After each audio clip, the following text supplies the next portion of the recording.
আমি জামাতের নেতাদেরকে হুঁশিয়ার করে দিয়ে বলতে চাই, আপনারা আপনাদের মুখে লাগাম দেন, না হলে আপনাদের চরিত্র মানুষের সামনে আমরা প্রকাশ করতে বাধ্য হব।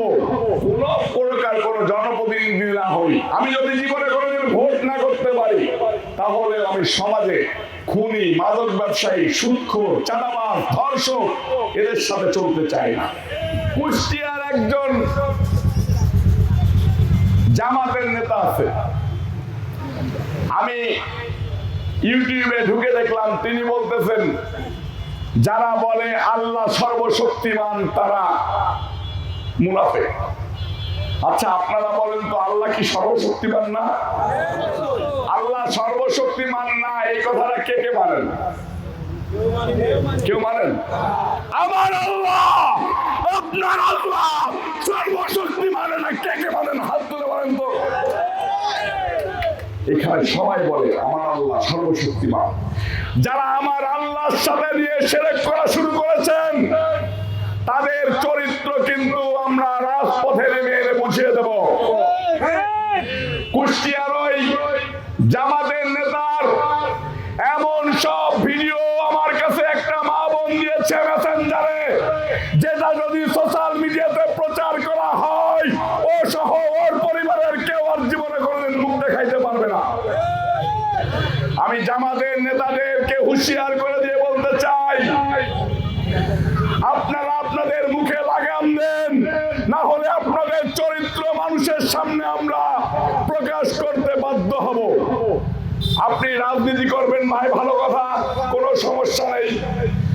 আপনারা কিছুদিন আগে ধানের শীষ মার্কা নিয়ে নির্বাচন করেছেন, কোনো সমস্যা নেই। আপনারা দাঁড়িপাল্লা নিয়ে নির্বাচন করেন, সমস্যা নেই। পাখা মার্কা নিয়ে নির্বাচন করেন, সমস্যা নেই। নৌকা নিয়ে নির্বাচন করেন, আমার কোনো সমস্যা নেই। কিন্তু আমার আল্লাহ এবং আমার আল্লাহ রাসূলকে নিয়ে কোনো কথা বললে আমি রবিউল ইসলাম নয়ন কোন দল দেখব না। ভারতের নেতাদের অনুসারে হয়ে বাংলাদেশে প্রোপাগান্ডা ছড়িয়েছেন ধর্ম নিয়ে, তারা আমার বিভিন্ন সময় আমার রাসূলকে নিয়ে প্রশ্ন তুলেছেন, আমার রাসূলকে নিয়ে গবেষণা করে মিথ্যা প্রমাণ করতে চেয়েছেন। আবার এখন বলেন যে আল্লাহ সর্বশক্তিমান না। অস্তিত্বে আঘাত করবেন না। ইসলামের অস্তিত্বে আঘাত করলে আপনার ওই হাত আমি রাখবো না, আপনার ওই পা আমি রাখবো না, আপনার ওই জিভ আমি যাইতে মতো রাখবো না। যারা আমার রাসূলকে নিয়ে কথা বলে, যারা আমার আল্লাহকে নিয়ে বিভ্রান্তিকর কোনো কথাবার্তা বলে, তারা আমাদের শত্রু, তারা সমাজের শত্রু, তারা মানব জাতির শত্রু, তারা ইসলামের শত্রু।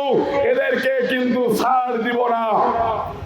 একটা স্লোগান আছে আমাদের, ধরি ধরি ধরি না, ধরলে কিন্তু ছাড়ি না। শুনছেন না? আমি কিন্তু হাসিনার বিরুদ্ধে ওই স্লোগান রাজপথে দিয়েছি, গণভবনের সামনে গিয়ে দিয়েছি, আওয়ামী লীগের পার্টি অফিসের সামনে গিয়ে দিয়েছি, প্রেস ক্লাবের সামনে গিয়ে দিয়েছি। এই নোহাটা 1 নম্বর ওয়ার্ড, আমার জন্মভূমি, আমার মাটির থেকে আবার বলে গেলাম, ধরি ধরি ধরি না, ধরলে কিন্তু ছাড়ি না, ধরলে কিন্তু ছাড়বো না।